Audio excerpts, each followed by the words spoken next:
Why did I receive a letter from my late mother-in-law? I was shocked as I looked at the envelope that had just arrived in my home mailbox. The letter was from my mother-in-law, who we had just buried yesterday. She had always been very kind to me since I married her son, and I loved her a lot. We often went out to eat, enjoyed shopping trips, and became close like friends, despite being different ages. Her sudden death left me heartbroken, and even after her funeral, I was still struggling to accept that she was gone. Getting a letter from her during this sad time was a huge surprise. I quickly opened the letter and found something unexpected. My mother-in-law had asked a temple priest to send me this letter after she passed away. The letter told me to find a secret compartment in the family's old chest and revealed a hidden door.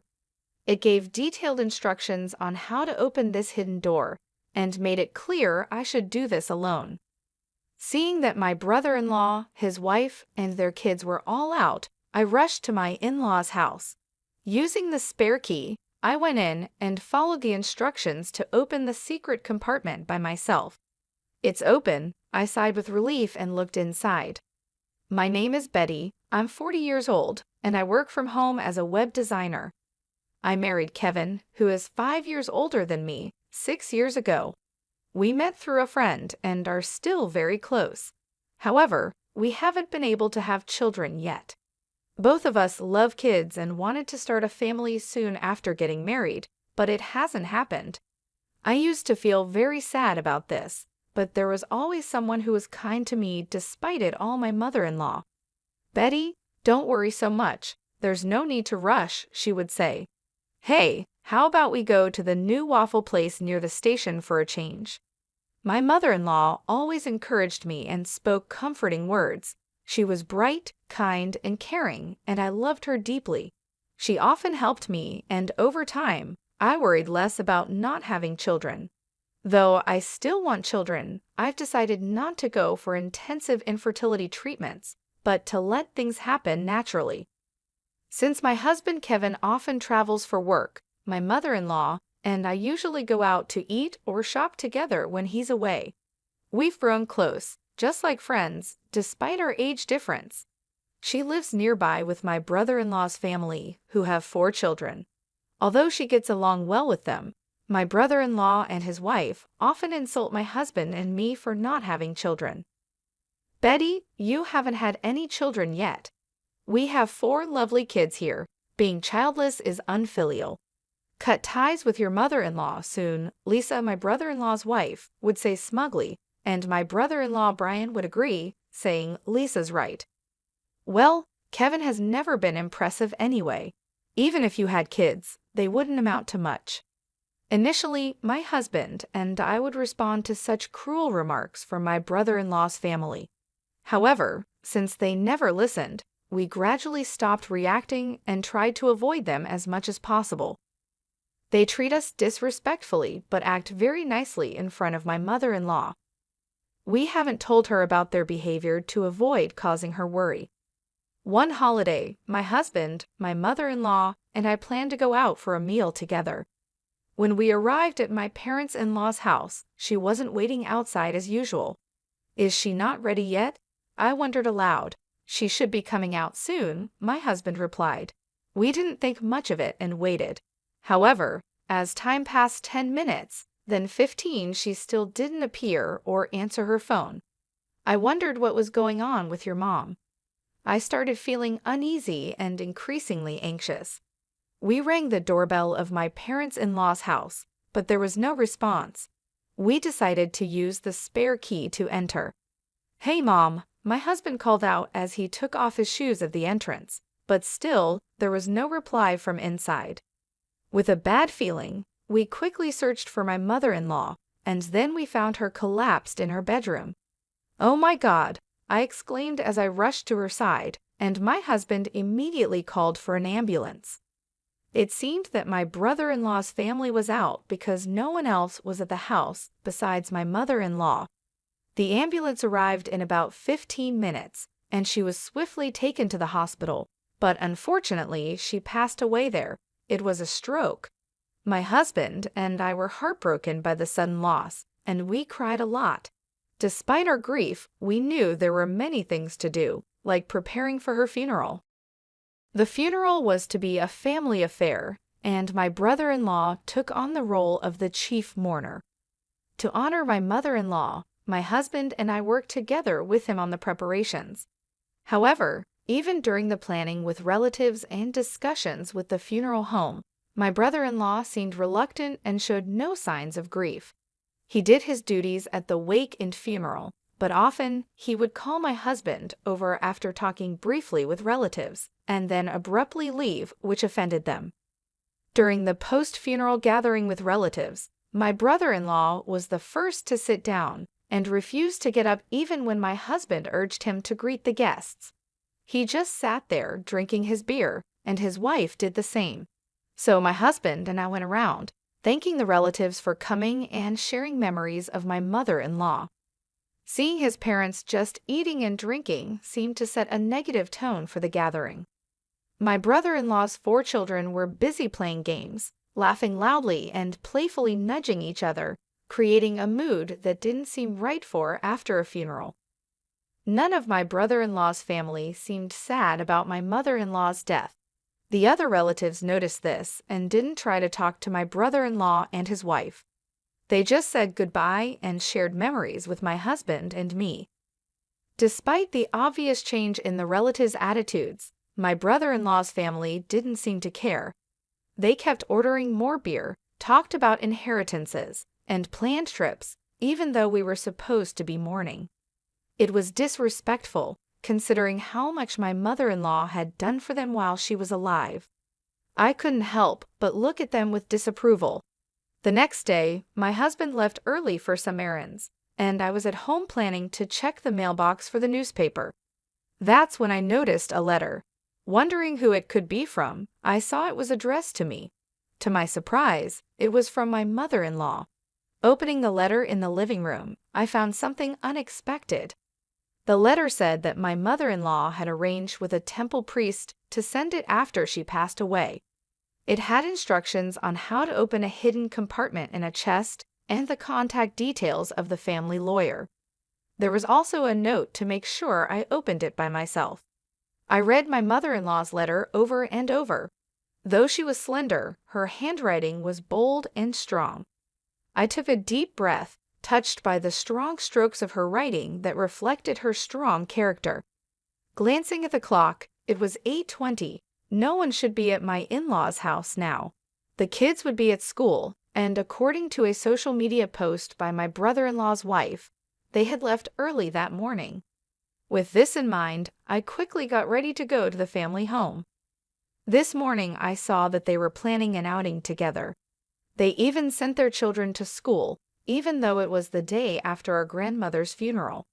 They seemed eager to enjoy their day off. If their post was accurate, there should be nobody at the family home. I realized I had to go now, or I might not get another chance. When I used the spare key to open the front door of my in-laws' house, I entered slowly. It was sad that my mother-in-law, who always greeted me with a smile, wasn't here. Holding my aching chest, I went into her room. The chest, an old piece that belonged to my mother-in-law, opened smoothly, perhaps because she took care of it. Just as the letter said, I found a hidden door at the back of a drawer. Thank goodness it's open. I sighed in relief as I managed to open it safely. Inside, there was another document along with what was written in the letter. What is this? I stared at the documents, feeling my mother-in-law's love and tears almost spilling. I felt like staying there and crying, but I had to leave quickly. It wouldn't be good if someone came back and saw me, especially since the letter said to do this alone. After returning home with all the documents, I contacted the family lawyer mentioned in the letter to inform them of my mother-in-law's passing. Just as I was about to reach out to my husband and my brother-in-law's family to see if we could all gather this weekend, I received an email. It was from my sister-in-law, urging us to meet at my in-laws' house this weekend for some important news. Despite feeling uneasy, declining seemed odd, so I agreed to her proposal. Over the weekend, I went to my in-laws' house with my husband, feeling nervous about the discussion. My brother-in-law and his wife had smug looks, and their 4 children were not around, probably taken somewhere else. As soon as we sat down, they presented a document. "This is the will left by my mother-in-law," my sister-in-law announced loudly. The signature on the will was indeed my mother-in-law's, and it stated that all assets would go to my brother-in-law and his wife. "See, it's written here that we get everything, so unfortunately, you won't get any inheritance." "Too bad, huh?" My brother-in-law laughed mockingly, his expression ugly, while my husband looked bewildered. I stood up quietly and brought in the lawyer who had been waiting outside. "Ah, who is this?" my brother-in-law and his wife asked, puzzled by the sudden appearance of the lawyer. My husband, who didn't know the lawyer was there, was also surprised. "This person is the lawyer whom my mother-in-law trusted during her life," I explained briefly. My brother-in-law and his wife looked confused and then angry. "Why did you bring a lawyer here?" they demanded. "It's part of my mother-in-law's instructions. She wanted the lawyer here to help make sure the estate is divided fairly," I said. My brother-in-law and his wife insisted loudly that they didn't need a lawyer. My brother-in-law slammed his hand on the desk and pointed at the will, saying, "My mother left a will. We don't need a lawyer." The lawyer quietly raised his hand and asked, "Are you sure your mother wrote the entire will herself?" "That's obvious," my brother-in-law shouted back. The lawyer looked concerned and shook his head. "This can't be recognized as a valid will. A real handwritten will must be entirely written by the person it belongs to." He pointed out that only the words at the beginning and the signature at the end were in my mother-in-law's handwriting. The rest looked like it was printed from a computer. The room went quiet. My brother-in-law reached out to the will, but it still showed the same printed words. "Huh," suddenly my husband said. "Why is the back of the paper so clean?" I looked closely, and indeed, there was something odd. The handwriting in the signature section is different from the rest. Could this will be forged? I wondered aloud. My brother-in-law and his wife trembled at the lawyer's observation. "What are you talking about? We wouldn't do such a thing," they stammered. "Why are you so nervous if it's not forged?" the lawyer cut in. "Forging a will is a serious crime." Hearing this, my brother-in-law and his wife turned pale. Despite their agitated and confused excuses, the lawyer delivered the final blow. "Betty has a notarized will, so your will is invalid." "What?" my brother-in-law and his wife gasped, their eyes wide. "We never heard of that," they said. "In the letter I received from my mother-in-law, she mentioned that she hid a notarized will behind the hidden door of the chest. We didn't know about this earlier." The letter not only told us where she hid the will, but also explained why she made it and why she told me about it. My mother-in-law had been feeling her health decline and had prepared the will because she probably suspected that my brother-in-law and his wife might tamper with it. I thought she didn't know their true nature, but it seemed she had a sense of their greed. The notarized will stated that the assets would be divided equally between my brother-in-law and my husband. This surprised my brother-in-law and his wife, and their eyes went wide. Then my brother-in-law suddenly shouted, claiming he should be the beneficiary of our mother's life insurance as the eldest son. I calmly responded that the life insurance certificate was also with me, as per the mother-in-law's trust, and the beneficiary was me, not him. Inside the hidden door, there was not just the notarized will, but also the life insurance certificate. My brother-in-law and his wife couldn't believe it. They kept saying they knew nothing about this. The lawyer explained that changing the beneficiary of a life insurance policy doesn't necessarily require informing the original beneficiary. My brother-in-law was upset and slammed the table. My husband turned to me, anxious, and asked when his mom had entrusted these things to me. I smiled and explained that it was written in the letter from his mother. She had wanted to tell him too, but she was worried that if both of us knew, his brother and sister-in-law might become suspicious, so she trusted only me with the information. While my husband and I were talking, my sister-in-law burst in hysterically. She couldn't accept that we, who hadn't even shown her children to my mother-in-law, would inherit her estate. "This is ridiculous," she exclaimed. "I can't accept this at all," my brother-in-law chimed in, his face turning red as he shouted. "You unlucky bunch have no right to Mom's estate. We were living here just for her inheritance, splitting it equally. Don't make me laugh. The inheritance is all ours," he continued. My sister-in-law joined in, shouting and adding to his selfish claims. "We have 4 children. As compensation for you not showing my mother-in-law any grandchildren, you should give all of her inheritance to our children for their future. We have shown her 4 grandchildren, so we are much more deserving than you." Despite my sister-in-law's aggressive tone, I stayed calm. "What you're saying doesn't make sense. Please calm down," I said. My calm demeanor seemed to infuriate her even more. "Your calm attitude annoys me so much. Just give us the money already. You're a useless, childless woman," she yelled and lunged at me. My husband and the lawyer stepped in, but before they could stop her, my sister-in-law punched me in the head. Ouch! She had several large rings on her fingers, so it felt like being hit with makeshift brass knuckles. I cried out in pain. "Stop it." My husband and the lawyer pulled my sister-in-law away, but she tried to reach for me again in her agitated state. "Give us the inheritance. I deserve it all more than you do. I have 4 children," she shouted, her eyes bloodshot and her face twisted with anger. My brother-in-law egged her on, encouraging her to hit me more.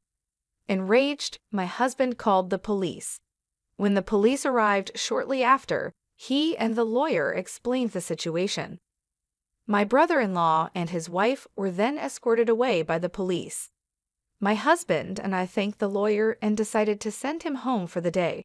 What was supposed to be a discussion about creating an estate division agreement turned into a chaotic ordeal.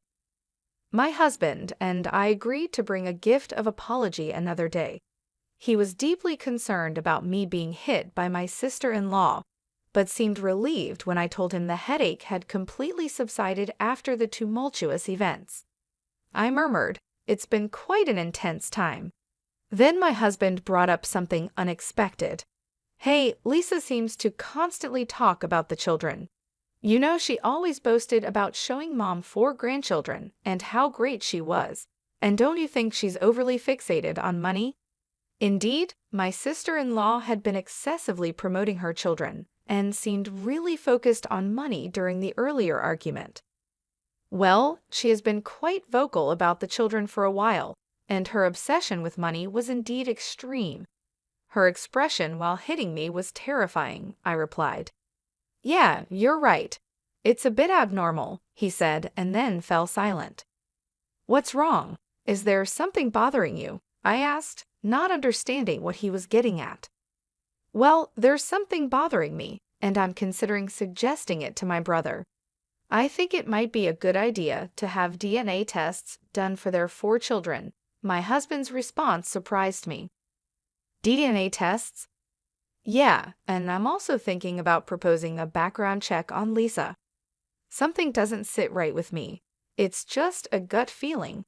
Although I thought it might be unnecessary, my husband's intuition had been accurate in the past.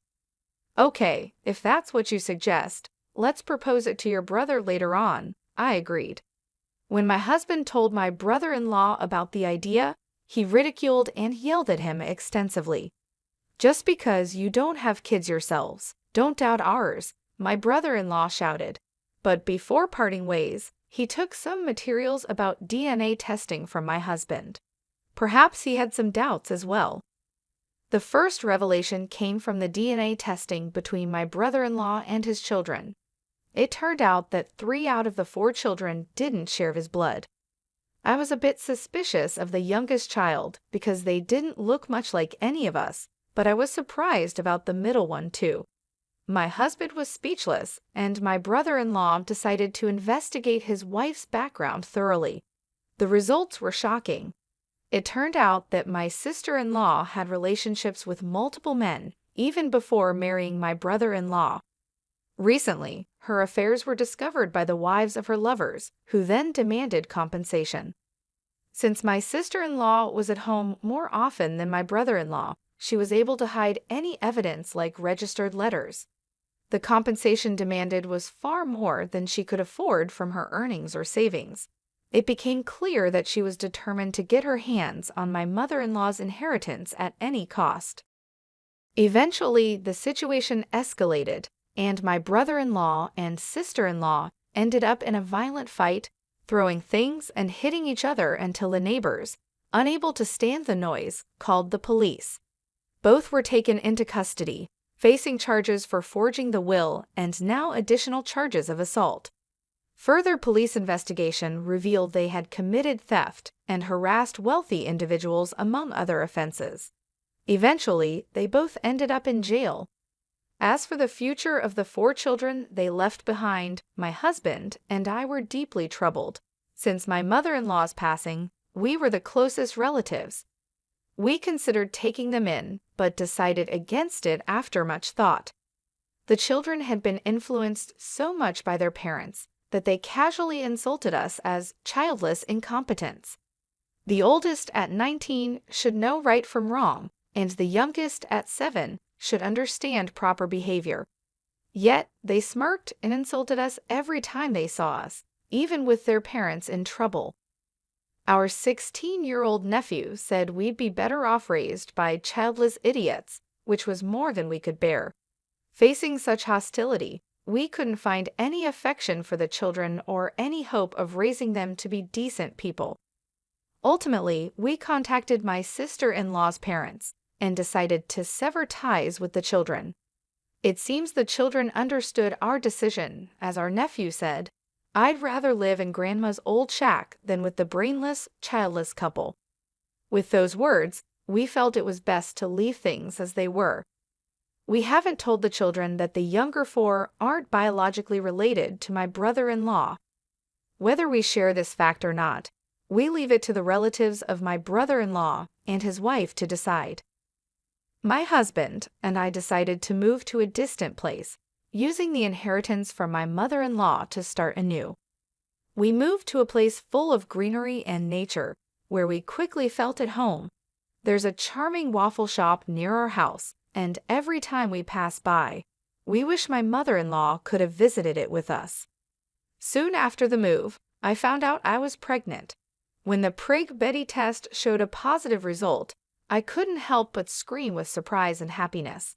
Later, the doctor confirmed that I was indeed pregnant. Both my husband and I cried tears of joy as we hugged each other. My mother-in-law would have been so happy if she were still alive. Additionally, the business plan I had been secretly preparing is progressing well.